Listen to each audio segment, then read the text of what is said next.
I think like if I had one tagline for you, I'd probably just put like fierce, badass pioneer, really. And so what is this journey? What is mutualism? And, I would say really just to ground us all, it's this idea of how we actually come together, but not just like a kind feeling. Like, how do we actually build infrastructure and systems? And you see in America that we've been doing this since our country's founding. And so Benjamin Franklin started the first fire mutual. And we can go into a lot of those examples, but you really see mutualism in unions, cooperatives, the mutual aid groups through COVID of the last year, and the faith community. And we'll go into this much more, but what's really important is that there's like a template and a pattern and technology infrastructures. And so it's not just like, hey, this is cool. It's like, no, like we can do this together, really, basically, and we can build out intergenerationally these systems. And so I'm just going to define what it is a bit more and then love to open this up for a discussion. So when I started building out the Freelancers Union, we can go into all this other thing. I saw there were these patterns. So there are three elements of mutualism. And the first one is that it's defined by a community from the bottom up. Like, what is this community and what is the social purpose of a community and a group? The second is, what is their economic mechanism? Is it dues like in unions? Is it a subscription? I think increasingly it may be the exchange of time and distributed ledger and new currency. So broadly defined, but it has to have an economic element. And the third is a really long-term horizon. So you just don't think of making a quick buck or solving a problem in 5 seconds. And it's really those three. So let me stop there and we can chat. I'm really curious. So Sarah, you alluded to this at the outset. So much of the mutualism sector has been arguably intentionally fragmented. Tell us about the genesis of mutualism and how did we get here through deliberate choice? We have a specific form of unionism. We have a specific form of business enterprise. How did we get here? Okay, so I'm going to start, but you two have to really jump in because that's such a good and complex question. So I just want to give a little bit of some history about this. This is what I love about mutualism is you can just start. You don't need to wait for anybody. You don't need to ask permission. You can just bring a group of people together and start to work on a problem. And that's what people have been doing like since the beginning of time. And what you see, and I'll say these broad things and then work backwards, and then I want to jump into that point that you made, is when you look at the most successful social movements that we've ever had, civil rights movement and the New Deal, it's because multi-generationally working backward, people did these significant things for themselves at each time, but they built each piece of infrastructure, not just for themselves, but for their children and their grandchildren. And so when you look at right around the Civil War for slaves and after slavery, people started to organize benevolent associations for burial, for banking, and that infrastructure turned out to be really important, especially in the Underground Railroad. The church, the AME Zion Church, was the first Black church, Black-led and controlled. People passed around the hat and therefore had their own money. And the first Black craft union was the sleeping car porters, who then went on to organize and integrate the AFL-CIO and the military, and then the March on Washington. Now, the people who decided they didn't want to sit, in the back of the church where they just didn't have any role to play, didn't realize 200 years ahead they'd be doing all this stuff.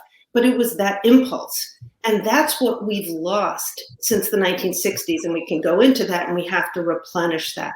But ditto for the New Deal. But what is the political piece of this is that as people start to build up this infrastructure and we start to build political power on that economic power, we have to see that there will be ways that there are adversaries who don't want this to exist in these ways. And so I think that you can see that in so many of the laws. But I think what's really important is that we realize that you build this as a base and you look at the obstacles as the things you have to get beyond, not as like, forget it, we're not going to do that. But maybe you could say more about your question on what you had in mind. You kind of took us there. I think what I'm thinking, we have just seen the signing of the largest economic relief package, arguably since the New Deal. This is the largest anti-poverty measure since the New Deal, but in many ways, it mimics the mechanisms of the New Deal. And so in your book, you talk about this historical understanding of two sectors, the public and the private sector. And we've had this invisible but durable and unavoidable mutualist sector, which is not nonprofits. And so tell us, how did we end up in a political and economic environment in which we have two dominant sectors? So how do we recognize the mutualism sector for what it is? And so how did we get to this polarized place? And then how do we begin by first recognizing the mutualist sector? Yeah. So I think one thing that we can realize is that we had a very robust mutualist sector through World War II. We had the union movement, the agricultural cooperatives in the red states in America are robust. They have cooperatives, they have secondary co-ops, they have trillion-dollar industries.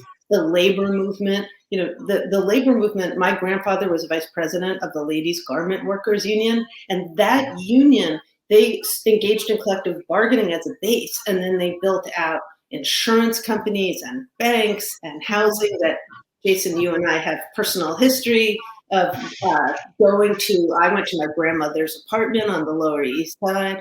And so, what happened, I think, and this is forgive to say this, but it's a very complicated little nugget of stuff, but really starting in the Taft-Hartley, which was the first kind of anti-labor law that came about in the 1940s, we started to say, wait a minute, let's separate out the working class. Let's not let workers who are professional or supervisors be in the union. And so we started to separate one part of the working class from the other part. And then, of course, came Reagan with this idea of a hyper-individualization. We are just not we's, we are isolated individuals. But strangely, what started to happen is the left started internalizing Reagan too, and started to really think we are isolated individuals who will then get something from government. And it was both the right and the left were starting to forget that you need to locate these policies through the mutualist sector. And that's how we did it with the New Deal. FDR said unions will be how we get to lift us all up in terms of wages. He didn't create government unions, and he let them have special rules like no antitrust laws, making it so that employers weren't able to form unions and therefore compete.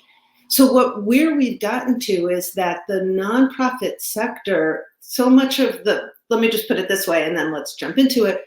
After Ronald Reagan, so much cash and money went up to the top, who then had money that then went into charitable foundations. And the foundation sector became the sector where they sort of did the analysis. I like to make this joke, like they went to Swarthmore, they were very smart, and they would hire like McKinsey, and they would do like an analysis, a lot of strategic planning, decided what we needed, and then we would start to implement this. And we forgot that the mutualists are back at the grassroots saying to their communities, co-designing and organizing, what do you need? What do you need? But building it up like from slavery to civil rights so that we get that wisdom passed down from generation to generation. But I think why it's a hard question to answer is we've gotten a little bit muddled in our thinking. And so what we have to go back and say, wait a minute, let's take that complexity, take a deep breath and say, wait a minute, there's a simple way to do that. When we have a policy, let's go back and make sure that when we ask for government, which we want an activist government We want that government to have policies that build up unions and cooperatives and faith and mutual aid. And I'd say most importantly for where we are right now is to start to build a capital market that's appropriate, because I think we all know that it's very easy to have a good idea. It's easy to get started. It's impossible to go to scale, and there's no capital for that. So let me stop there and bring this back to you. And just to step back a little bit, in your book, you said something super interesting that really caught my attention. And it was when unions, it was the entire workforce together, no matter management, no matter the class, right? And then later that shifted. And to break that structure, to break morale, to break this movement, it was the most vulnerable workers have been deprived of their best allies, the other half of the working class and of the institutions they need to give them real ownership of their lives. Now, that hit me because we have seen the wealth gap widen and widen and widen, and there's been a disconnect between the working classes. And when COVID hit, that changed, right? Because it was almost, we were able to see the real impact. We were able to see the struggles of the different classes. And it was interesting because I didn't know what to call it. And in a sense, it was mutualism. The way that people came together, it just, action from the government was slow, and people were running up, like, we just put so much trust in our local and federal government. And then what happened was that we realized we need to move quick to help the communities, to help my neighbor, to help my colleague. And people just started to hustle and come together in ways that I have never seen before. And it's remarkable. And so I just want to talk a little bit about, because that was right when you were writing your book. So that was an interesting perspective to add into your book, right? It was more of a, see, I told you so almost, which I'm sure you were thinking that as you were writing this. But talk a little bit about how, if you don't mind me asking, like, what has that been like for you, right? You had this idea of mutualism, and then all of a sudden you see it spring up because of what we're going through, and which to me is the perfect timing to release this book, because we're seeing how communities are still bonding and coming together. It's a great question, and I would say what you can really see is this last year showed us the mutualist impulse. That's exactly the mutualist impulse, and every disaster from Katrina to Sandy to fires, it starts again. And it's a perfect laboratory condition for us to show what happens, because the first 6 months, you can really see all this activity. And then FEMA comes in and they say, hey, we got it. And then they decide that there's all this organization, better to outsource it to the groups they already know, most of whom are for-profit. And so as we are facing climate change, really what we have to do is say, what is our strategy here so that we're going to see this wonderful impulse that makes us so special, that goes back to de Tocqueville, and how are we going to institutionalize it? Let's make it so that those groups get into a procurement pipeline and get it so they're ready.